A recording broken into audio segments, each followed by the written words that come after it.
देखिए मेरे दोस्त, समस्या समय की तो है ही नहीं। हर किसी के पास 24 घंटे हैं। समस्या है सोच और प्रायोरिटी की। देखो यार, आप एक बात हमेशा मान के चलिए, जब आप रात को सोने जाते हैं और अगर उस समय आप अपने आप को संतुष्टि महसूस करा पाते हैं कि आज मैंने जो भी किया मैं उससे पूरी तरह खुश हूं, तो समझिए आप बिल्कुल ठीक डायरेक्शन में चल रहे हैं और आप बहुत जल्द सफल होने वाले हैं, बहुत बड़े आदमी बनने वाले हैं। लेकिन रात को सोने से पहले अगर आपको दुख होता है बहुत सारी चीजों का कि यार मैंने आज यहाँ गलत टाइम वेस्ट कर दिया, या मैं डिस्ट्रक्शन में चला गया, ये चीज मुझे नहीं बोलनी चाहिए थी, इस चीज में मुझे इन्वॉल्व नहीं होना चाहिए था, तो मतलब आपको सुधार की गुंजाइश है। और गुंजाइश है तो गुंजाइश को पूरा कैसे करें कि आज रात सोने से पहले अगले दिन का पूरा प्लान बनाएं। प्लान में हो सकता है आप 20 चीजें बनाएंगे, तो उन 20 चीजों में आप प्रायोरिटी डिसाइड करिए कि मेरे कौन कौन से काम नंबर 1, 2, 3 रैंक पे आते हैं जो मुझे करने ही करने हैं। देखिए 20 काम बनाएंगे, ये जरूरी नहीं है कि 20 के 20 आप पूरे कर पाएंगे, लेकिन अगर आप उसमें प्रायोरिटी डिसाइड कर पाएंगे कि मुझे नंबर 1 पे ये है कि मुझे मैथ पढ़ना है और मुझे ये लेक्चर पढ़ने हैं, तो वो आपकी पहली प्रायोरिटी है। और सुबह उठते ही सबसे पहला काम जो आपको करना है ना, वो वही जो आपकी सबसे टॉप प्रायोरिटी है। देखिए जब आप 20 काम बनाएंगे ना, तो इन 20 कामों में 5 काम ऐसे होंगे जो आप दिमाग से बहुत आसानी से हल कर देंगे, क्योंकि उन कामों में आपकी बहुत ज्यादा एफिशिएंसी की जरूरत नहीं होगी। लेकिन अगर आप टेक्निकली सोचेंगे तो उन कामों को दूसरों से कराया जा सकता है। बहुत बार क्या होता है कि हर चीज को हम खुद करने की सोचते हैं, इसे कहते हैं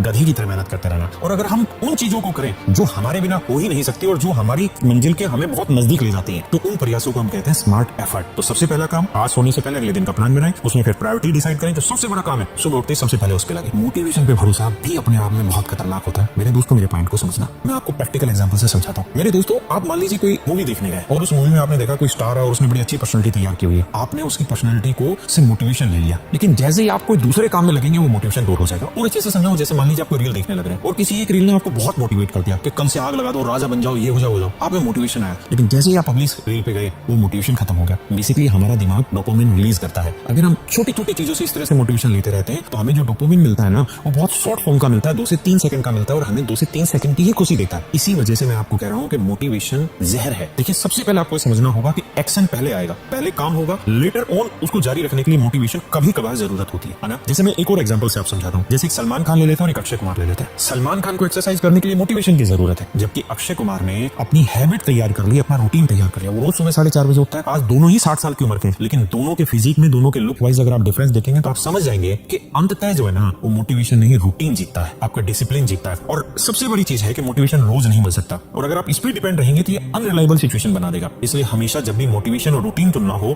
तो आपको रूटीन चुनना चाहिए, मोटिवेशन नहीं। आप एक रूटीन को धीरे धीरे रोज निभाते रहेंगे तो आप देखेंगे 20 से 21 दिन में वो रूटीन आपका डिसिप्लिन बन जाएगा, आपकी मसल मेमोरी में सेट हो जाएगा और फिर आपको मोटिवेशन की बहुत जरूरत नहीं हो। देखिए अगला पॉइंट है कि आपका गोल बहुत क्लियर होना चाहिए। जैसे मैं एक एग्जांपल के थ्रू समझाता हूँ। मान लीजिए मेरा गोल है सरकारी नौकरी लगना, लेकिन ये क्या गोल है, क्या ये उद्देश्य है? नहीं। सच बात ये है कि अगर आप इनकम टैक्स इंस्पेक्टर बनना चाहते हैं तो ये आपका गोल है ही नहीं। आपका गोल ये होना चाहिए कि यार इनकम टैक्स इंस्पेक्टर किस चीज से बनते हैं। फिर पता किया, हमने रिसर्च किया कि यार एसएससी करके स्टाफ सिलेक्शन कमीशन करके एक बोर्ड होता है जिसके थ्रू इनकम टैक्स इंस्पेक्टर बना जाता है। यहाँ से क्लैरिटी हुई। उसके बाद हमें ये देखना है कि इसका क्या तो सिलेबस है, कौन कौन सी किताबें हमें यहाँ से पढ़नी चाहिए जिनके थ्रू हमारी तैयारी हो पाएगी, और फिर हम ये डिसाइड करें कि क्या हमें इसकी कोचिंग लेने की जरूरत है या नहीं है। और कोचिंग लेने की जरूरत है तो हमें कहाँ से कोचिंग लेनी चाहिए, कैसे ढूंढे कि कौन टीचर बेस्ट है, कौन टीचर अच्छा पढ़ा रहा है और कौन सा टीचर हमें हमारी मंजिल के नजदीक ज्यादा बढ़िया से ले जा पाए। तो ये तरीके हैं जिसके थ्रू आप अपने गोल को और क्लियर कर सकते हैं। जब आपने कोचिंग डिसाइड कर ली, जैसे मान लीजिए कैरियर करके प्लेटफॉर्म है और इस प्लेटफॉर्म पे एसएससी प्रथम बैच आता है जिसमें सारे बेहतरीन टीचर्स हैं, जिसमें रिकॉर्डेड क्लासेस मिलती है, लाइव क्लासेस मिलती है। आपने ये चीज डिसाइड कर ली, यहाँ पे भी गोल नहीं है। अब आपका गोल यहाँ से ये डिसाइड होगा कि जो इसका सिलेबस है, मैंने कैरियर से बैच ले लिया, अब मुझे कोशिश करनी है, अपना गोल ये बनाना है कि मुझे 6 महीने में अपने सिलेबस को पूरा खत्म करना है। मुझे किन किन सब्जेक्टों का सिलेबस खत्म करना है, मुझे महीने, दूसरे महीने, तीसरे महीने, चौथे महीने, 5वें महीने, छठे महीने, इस तरीके से अपने गोल डिसाइड करना है। और उसके बाद मुझे किस किस तरीके से काम करना है, ये होते हैं क्लियर कट को। मेरे दोस्तों एक बात हमेशा ध्यान रखना, उसके गोल क्लियर नहीं, उसके डायरेक्शन क्लियर नहीं, उसका रिजल्ट क्लियर नहीं। अगर गोल साफ सुथरा है तो डायरेक्शन साफ सुथरी मिल जाएगी, और डायरेक्शन साफ सुथरी है तो समझिए रिजल्ट भी साफ सुथरा सिलेक्शन के रूप में मिल जाए। मेरे दोस्तों एक बहुत और अहम हिस्सा है, जरूरी हिस्सा है भटकाव, डिस्ट्रैक्शन। आप सब जानते हैं कि समय लिमिटेड और रोज हमारे हाथों से समय चोरी हो रहा है। सब कुछ वापसी लाया जा सकेगा, पैसा आ जाएगा, लेकिन समय नहीं आएगा। इसलिए जरूरी है कि हम इस बात को समझें कि जो हमारे एक्सक्यूज है वो धीरे धीरे हमारे रिग्रेट बनते चले जाएंगे, और रिग्रेट से धीरे धीरे डिप्रेशन आएगा, और डिप्रेशन के जो रिजल्ट है वो आप मुझसे बेहतर अच्छे से जानते हैं। तो अगर आप चाहते हैं कि डिप्रेशन ना आए तो इसका मतलब है कि आपको रिग्रेट नहीं करना, और रिग्रेट तभी नहीं होगा जब आप एक्सक्यूज देना बंद कर देंगे। जैसे बाद में कर लेंगे, यार मूड ठीक नहीं है भाई, कल से कर लेंगे, अभी तो बहुत सारा टाइम है। और बहुत सारे लोगों का एक ऐसा एक्सक्यूज होता है जिसके बारे में उनको खुद पता भी नहीं है, और वो रहता है यार बिजी होना भी। भाई मेरे दोस्त, बिजी होना प्रोडक्टिव होना नहीं है। आप 10 कामों में बिजी होने से बेहतर है कि कोई एक काम 100% कर लें। वो एक काम की जो प्रोडक्टिविटी है ना, वो आपकी लाइफ को बहुत ऊपर ले जाएगी, बजाय कि आप 10 कामों में बिजी रहे। मैंने देखा है बहुत सारे लड़के पूरी तरीके से फ्रस्ट्रेटेड रहते हैं, यूपीएससी की भी तैयारी कर रहे हैं, एसएससी की भी तैयारी कर रहे हैं, प्राइवेट जॉब भी कर रहे हैं। मेरे बच्चों, आपको लाइफ में एक डिसीजन लेना पड़ेगा। आपको बिजी नहीं होना, और कम से कम बिजी होना का दिखावा नहीं करना, आपको स्ट्रेट फॉरवर्ड पे काम करना है। और एक चीज और भी ध्यान देना, एक्सक्यूज में भी आता है कि हम डिस्कम्फर्ट से से भागते हैं। जिस चीज में हमें बोरिंग फील होता है, जिस चीज में हमें थोड़ा सा भी असहज महसूस होता है,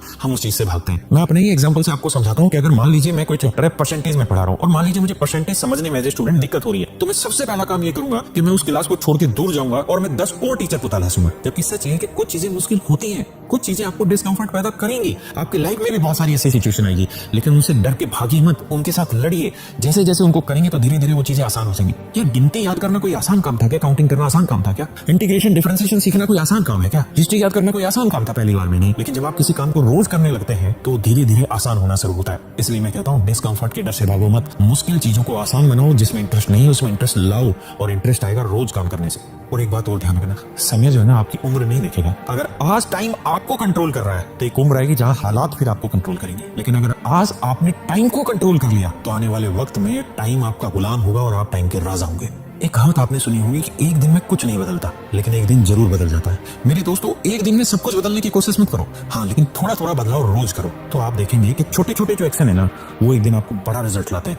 और ये छोटे छोटे एक्शन नेचुरल कंसिस्टेंसी तैयार करते हैं, इसी से हैबिट बनती है, फिर डिसिप्लिन तैयार होता है, फिर सफलता आती है। और तभी हम कहते हैं कि जो छोटे एक्शन है वही आपके डेस्टिनी डिसाइड करते हैं। एक छोटी सी बात बताने जा रहा हूँ, बड़ी साइंटिफिक है। देखिए, जो छोटे छोटे स्टडी चेंजेस होते हैं ना, वो इसलिए काम करते हैं क्योंकि उनसे दिमाग में प्रेशर नहीं बनता। जैसे आप 1 घंटे पढ़े, 1 घंटे के बाद कंप्लीट 15 से 20 मिनट के लिए बिल्कुल रेस्ट लीजिए, बिल्कुल पढ़ाई से ध्यान हटा दीजिए। इन चीजों की वजह से जानते हैं क्या होता है, हमारे दिमाग में बिल्कुल सेंटर में, यानी जहां से स्ट्रेस और फियर डेवलप होता है उसके बिल्कुल बीच में एक पॉइंट होता है और वो पॉइंट बिल्कुल शांत होता है। वो पॉइंट आपको बोरिंग का सिग्नल बार बार नहीं भेजेगा और इसी से जो प्रोक्रेस्टिनेशन होता है, जैसे हम बोलते हैं ना कि पेपर से पहले का जो डर है, वो भी गायब हो जाता है। मैंने अक्सर देखा है कि जो बच्चे इस तरीके से तैयारी करते हैं उनकी जो लास्ट टाइम पे, लास्ट मोमेंट पे जो बच्चे पढ़ाई करते हैं उनसे ज्यादा रिटेंशन होती है चीजों की, यानी चीजें लंबे समय तक याद रहती है। जितने भी टॉपर्स हो, चाहे वो नीट के हो या जेईई के हो या किसी कॉम्पिटिटिव एग्जाम्स के हो, उन्होंने रोज में सबने यही काम किया है। थोड़ा थोड़ा सिलेबस रोज कवर करते हैं, एग्जाम से पहले लंबा नहीं पढ़ते, धीरे धीरे रोज करते चले जाते हैं। और ये अच्छी अच्छी छोटे छोटे अचीवमेंट जो होती है ना, ये डोपामिन रिलीज करती है, जो मोटिवेशन को बार बार रिपीट करवाती है। और स्पेस लर्निंग का मतलब जो पढ़ाई की 1 घंटा उसके बीच में गैप ले लिया, ये स्पेस लर्निंग जो होती है ना, इससे जो इन्फॉर्मेशन हम जुटाते हैं वो लॉन्ग टर्म मेमोरी में स्टोर होती है। इसीलिए कहते हैं कि छोटे टारगेट्स विल पावर को एग्जॉस्ट नहीं होने देते, कॉन्फिडेंस बढ़ाते हैं और धीरे धीरे को इमेज तैयार हो जाती है, यार मैं तो पढ़ने वाला स्टूडेंट हूँ, ये आइडेंटिटी डेवलप हो जाती है। इसी डेली कंसिस्टेंसी को कंपाउंड इफेक्ट कुछ महीने में बहुत स्ट्रॉन्ग रिजल्ट देता है, जो इंडियन कॉम्पिटिटिव एग्जाम में सबसे ज्यादा काम आता है। देखिए, बात करते हैं इस वीडियो के एंड पे। सबसे आखिरी और अहम पॉइंट बताने जा रहा हूँ। मेरे दोस्तों, जिंदगी हर चीज से बड़ी होती है। समय दोबारा नहीं आएगा, ये मैं कह रहा हूँ, ये बात सही भी है, लेकिन सच बात ये है कि जिंदगी भी दोबारा नहीं है। कई बार अपने पर्सनल इंटरेस्ट को भी आपको अपनी प्रायोरिटीज में रखना चाहिए। ऐसा ना हो कि आपके गोल इतने क्लियर हो कि आपको सरकारी नौकरी लगना है, लेकिन उन गोल को अचीव करने के लिए आप अपने पर्सनल इंटरेस्ट को खत्म कर दें। मेरे दोस्तों, जिंदगी जीना सीखना भी अपने आप में एक बड़ी कला है, उसको सीखिए, वो बहुत काम आएगी। जैसे मैं अपने पूरे 24 घंटे में कम से कम 5 घंटे ऐसे रखता हूँ जिस 5 घंटे में मैं सिर्फ अपने लिए, मेरे शरीर के लिए जो मुझे अच्छी चीजें लगती हैं, जिन चीजों में मेरा इंटरेस्ट है, मेरा इंटरेस्ट क्रिकेट खेलना है, मेरा इंटरेस्ट गप्पे लड़ाना है, मेरा इंटरेस्ट जिम जाना है, एक्सरसाइज करना है, तो मैं 5 घंटे अपने 24 घंटों में से निकालता हूँ। ऐसे ही आप ये देखिए कि अगर आपको क्रिकेट खेलना अच्छा लगता है, रनिंग करना अच्छा लगता है, तो दिन में एटलीस्ट 1-2 घंटे जरूर निकालिए। अपने आप को खत्म मत कर दीजिएगा किसी तैयारी करने में। आप बहुत जरूरी हैं आपके माँ बाप के लिए, मेरे लिए, और आप जरूरी हैं आपकी खुद के लिए। नमस्कार।